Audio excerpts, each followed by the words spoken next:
শুভ দুপুর বন্ধুরা, কেমন আছো তোমরা? আশা করি সবাই ভালো আছো, আমিও বেশ ভালো আছি।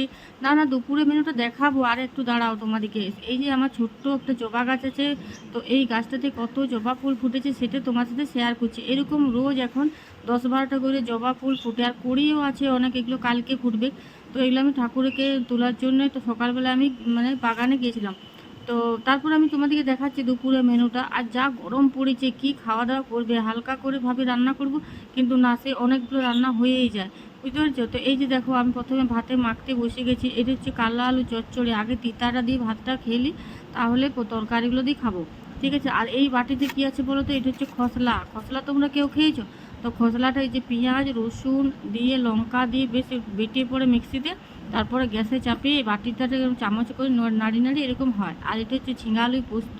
এখানে তো জানোই আমের টক ছাড়া আমি খাওয়াই হয় না। আর এটা হচ্ছে বেগুনে আলতিতে পুয়ে একটা সরষা দিয়ে তরকারি। এই গরমে দুপুরে এরকম একটা হালকা তরকারি করবে, দেখতে খাবার খেতেও ভালো লাগে, আর শরীরের পক্ষেও ভালো। তো বুঝতে পারছো, আজ গৃহস্থ ঘর, আমাদের একটু আজ ভাত কম ছিল, আমি ওই জন্য ধারে একটু মুড়িও নিয়ে নিয়েছি আর পেঁয়াজ তার সাথে। ভিডিওটা ভালো লাগলে লাইক করো, কমেন্ট করো। দেখা হচ্ছে নেক্সট ভিডিওতে। বা